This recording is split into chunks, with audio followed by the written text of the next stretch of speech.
This part of the project begins by reheating your refrigerated buttercream. The first method, I think, for reheating your buttercream is the easiest, and that's just taking it out of the fridge and let it sit out for 2.5 to 3 hours. It'll be soft, but depending on the temperature of the day, it might not be soft enough. In that case, the way to check it is to run it in the mixer, which I'm doing here. And for me, it wasn't soft enough because the day was a bit cool. So the second method that I'll show you is what I did to soften this buttercream.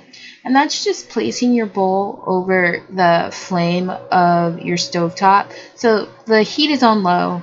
You can also do this with the double boiler. And you're just going to run your buttercream there until it's melted on the exterior, like you see here in this bowl. And then I'm just re-whipping it, or not re-whipping it, but whipping it on speed 6 until it's nice and reconstituted and I can use it on my cakes.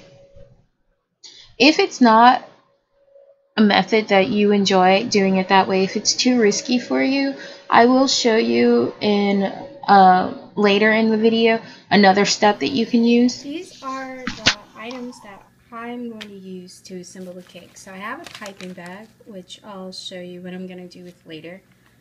I have disposable gloves just to make sure that my hands stay clean. The cakes, obviously. A pre-cut cake round, and this is one that I cut myself by hand.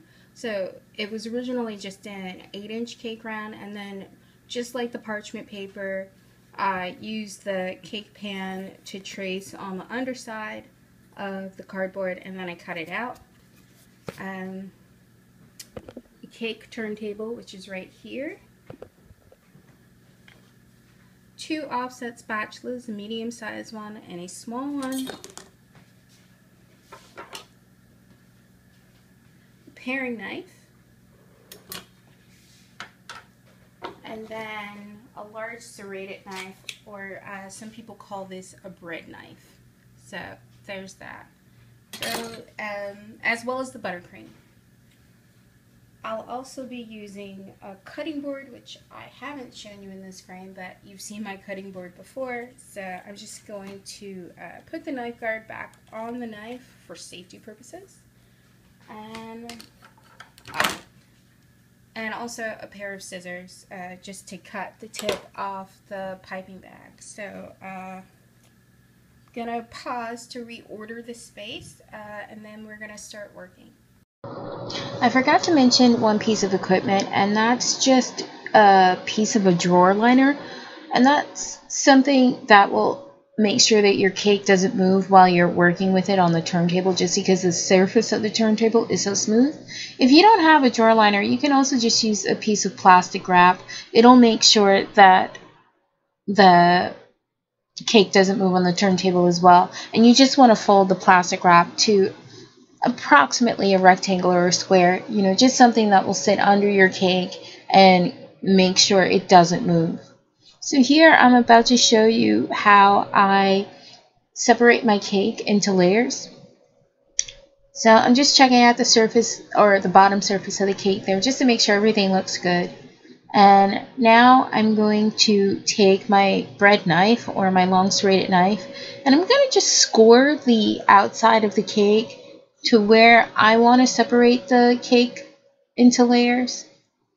And I do this all around the cake as a guide for where I'm cutting, just to make sure that the results that I'm going to get are exactly what I want. So just a gentle sawing motion on the outside of the cake. You're not trying to penetrate the cake anything, you're just trying to mark the outside.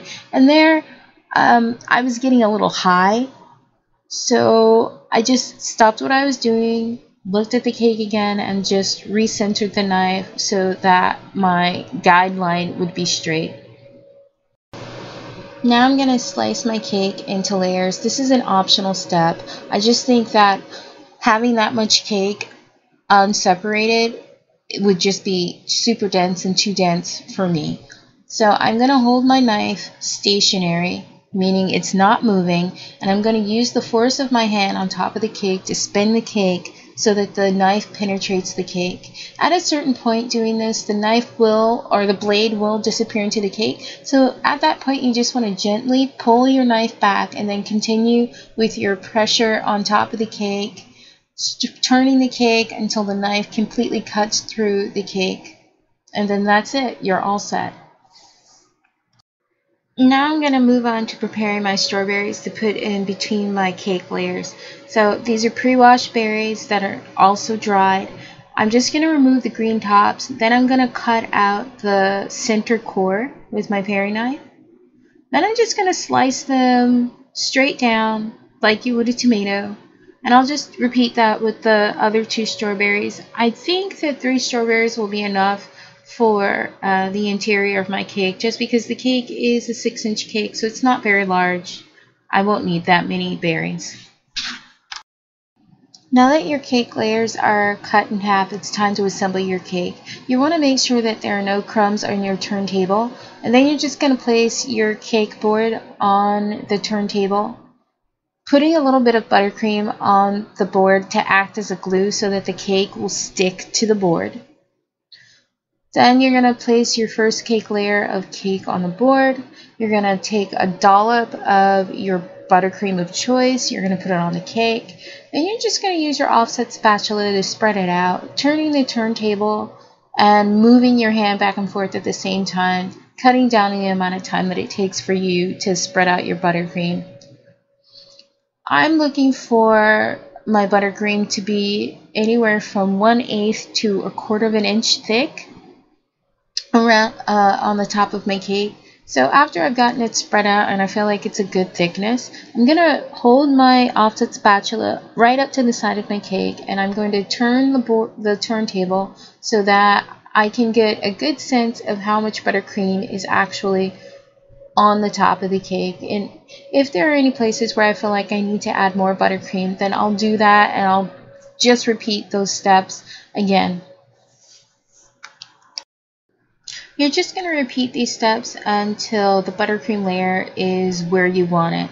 And to get rid of the excess buttercream that's built up on the sides there, you're going to take your offset spatula that's super clean. You're going to hold it at a 45-degree angle and just gently glide it across the top of the buttercream to get rid of any excess buttercream that's built up on the sides of the cake. You'll want to place your strawberries at about 1/4 of an inch away from the border of your cake, filling them all the way into the center. You place the strawberries this way just so that when you put on your next layer of cake, the weight of that cake won't push your strawberries out past the edge of the cake. So here is my piping bag. I just have it cupped on my hand. And I'm going to put some buttercream in there.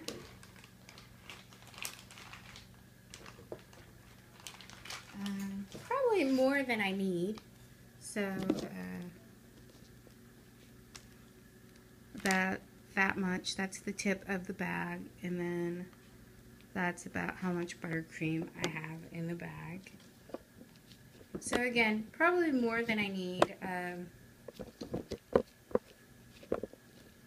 But it's better to have too much than not enough, because when I'm done, I can just, put this right back into the mixing bowl.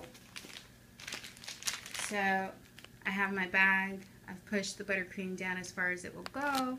I've twisted it off at this end. I'm holding it like this. So now I'm just going to cut the tip. So about there. I'm going to say about there. And I'm going to leave it like this. So next I'm going to get my next cake layer. So removing the parchment paper, putting the cake layer bottom side down on top. And I know I said I like to finish with the bottom of the cake up top, but when it's in the middle like this, you can do it either way. So you can do it that way, or you can do it this way. This is the way that I would normally and generally do it all the time. Now that you've got that on, you can just come in with your piping bag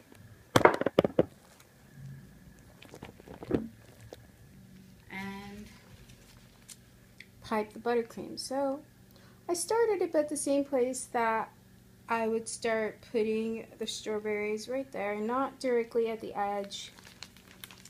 So about 1/4 inch inside the perimeter. And then I just pipe as even concentric circles as possible to put the buttercream on. You can do this if you feel more comfortable spreading the buttercream out that way. Just, just squeeze the excess buttercream back in the bowl if you have any. Or if you intend to do that to fill your entire cake, you just keep it and set it off to the side. Now you're just going to repeat the steps that you did with the first layer of cake. Putting your buttercream on top of the cake, or piping your buttercream on top of the cake, and then taking your offset spatula and smoothing out the buttercream, moving it back and forth. This is also the time where I'll mention that if you don't have a cake turntable, you can still do these same exact steps. You would just smooth out your buttercream in one direction, physically turn your cake 180 degrees, and then smooth your buttercream out in that direction. Doing these steps 4 times in total, so turning your cake 180 degrees 4 times in total, that should really smooth out your cake. And then again, to do the sides of the cake, to determine how much buttercream you have on the sides of the cake, you would just turn the cake physically by holding on to the edge of the cake board to get your sides smooth, filling in any gaps or missing places that you see so that everything is nice and smooth and flat and even. Then you're just going to place your next layer of strawberries onto your buttercream. And once you've finished placing your strawberries onto your buttercream, making sure that you're leaving at least 1/4 inch gap between your strawberries and the edge of your cake, you can place your next layer and your final layer of cake onto the cake, and then move on to your crumb coat.